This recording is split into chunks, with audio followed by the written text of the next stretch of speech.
If you are an XRP holder, you've been doing a very good job of displaying patience throughout all this time of the case with the SEC. Well, in today's video, I'm going to tell you why you might just have to wait a little bit longer. Because Judge Netburn just came down with a ruling that favors the SEC, or does it? I'm going to tell you what she actually ruled and why this could actually favor Ripple, and contrary to what most people think. And before the judge did that, Ripple actually responded to what I talked about in my previous video, which was the SEC asking for an extension of time. Ripple, of course, objected. So I'm going to tell you what they pointed out, what the judge ruled, and what this could all mean as far as timeframes and possible settlement. Also, today, the 25th, is a very big day because the Sologenic NFT marketplace is officially launching, or at least doing a soft launch for its NFT creators that had signed up to get early access. They're going to be going on and minting new NFTs. So I'm going to tell you where you can go and actually see some of the first projects that are going to be minted on the XRP ledger. So if you are interested in some of those NFTs, getting your hands on some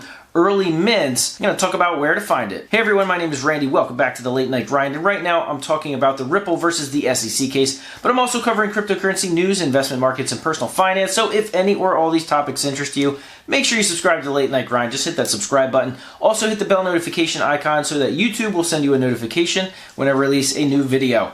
And if you're feeling generous, I'd appreciate it if you do two things. Smash the thumbs up button and watch this video all the way to the end. You guys always do such a great job of that. I'd really appreciate it. So with that out of the way, let's jump into it. So first, let's talk about what the markets did yesterday, because yesterday was a crazy day, not just for crypto, not just for Bitcoin, but for the rest of the markets as a whole. The Dow Jones Industrial Average, which is a primary index in the US, was actually down by over $1,000 yesterday.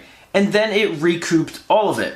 And the S&P 500 followed suit. The NASDAQ, which didn't fall quite as hard, followed suit as well, and so did Bitcoin. Early in the morning, Bitcoin was actually down below 33,000 before it rallied by several $1,000s, going up over 37,500 at least at one point. So of course the big speculation is that going to be the bottom for Bitcoin? Is it going to be onward and upward from here? That remains to be seen. Because the one thing we do know right now is that the illiquid supply is at such a high level, meaning there's just barely any Bitcoin on exchanges to actually buy. When there is volume, the price goes, and it goes very quickly. In fact, today was the first time I actually saw a few short squeezes, meaning people shorting Bitcoin actually get squeezed and have to buy in at a higher price, ratcheting up the price even quicker. Haven't seen that in a long time, several months. So XRP, which was trading at about 55 cents, is now up to about 60 to 61 cents. So with that as the backdrop of what's going on,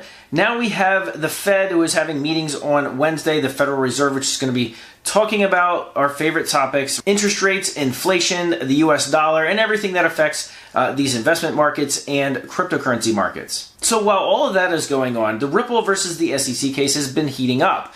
So if you watched my video from a couple of days ago, you know the SEC actually asked for another extension. And if you've been following this case for the past, year, you know that the judge has largely been ruling with Ripple on many motions. However, she's largely been ruling with the SEC whenever they ask for extensions.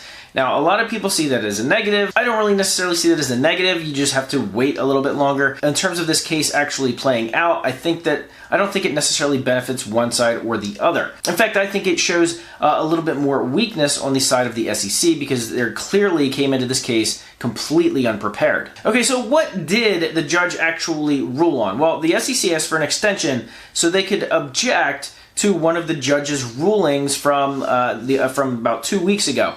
She ruled that the Bill Hinman speech was essentially his opinion, just like the SEC had stated back in June, but that all of the emails, all of the discussions around that speech are not protected because they're not deliberative process documents. They can't be sealed. Therefore, Ripple gets access to them.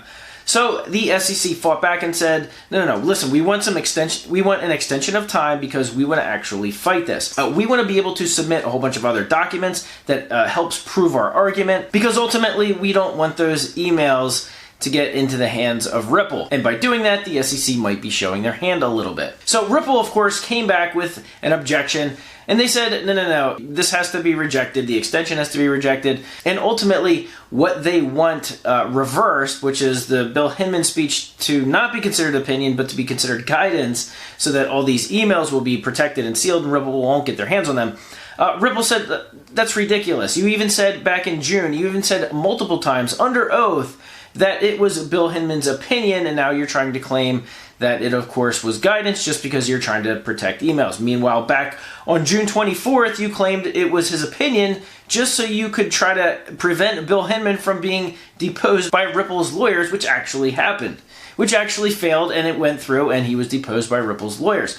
Now they're trying to claim the complete opposite. So if anything, this makes the SEC's case look really weak, because ultimately if there was no clarity around digital assets, that really strengthens Ripple's case. So why could this actually help Ripple? Well, beside the fact that you have to wait a little more time, a few more weeks, possibly even another month for discovery to end, this could benefit Ripple because of one reason. In fact, the judge may have actually granted this extension because of one reason.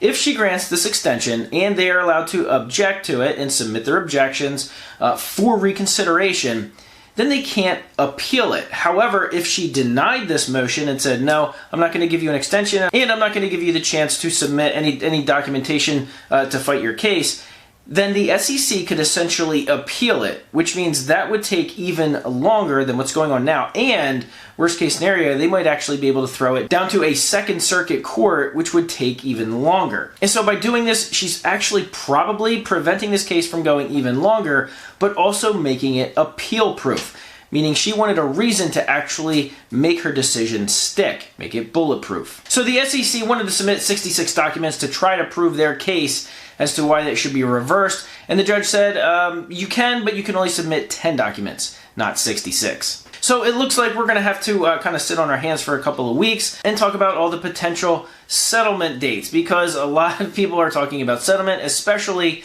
on Twitter. Why?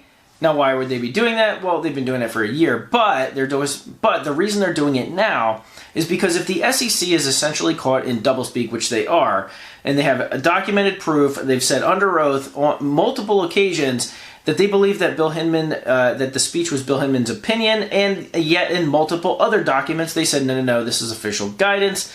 They are clearly setting themselves up for failure, and it falls right into Ripple's fair notice defense. And the SEC does not want to lose its leverage, does not want to lose its power, because it's now coming out that Gary Gensler, the chairman of the SEC, has made it clear to certain people that he is going after crypto as he wants most of it regulated as securities. In fact, Jim Cramer came out with a tweet the other day saying that Dogecoin is somehow a security, and some people were speculating that, hold on, Jim Cramer recently had a meeting with Gary Gensler, the head of the SEC.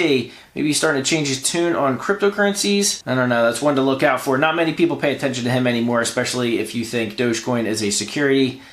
Sorry, you're not going to make it. Alright guys, that's all I got for today. Thanks for watching all the way to the end, for giving it a big thumbs up. And if you're new to the channel, please consider subscribing. Also, check out the community tab on my channel. I put up polls up there on a weekly, sometimes daily basis. Love to know what you guys think about this Ripple versus the SEC case, as well as all the other cryptocurrency market issues. And if you want to have a conversation with me, you can always leave a comment with me in the comment section down below, or I have a link to my Twitter profile in the description. You can go and have a conversation with me there. Alright guys, thanks for watching, and as always, I'll see you guys on the next video.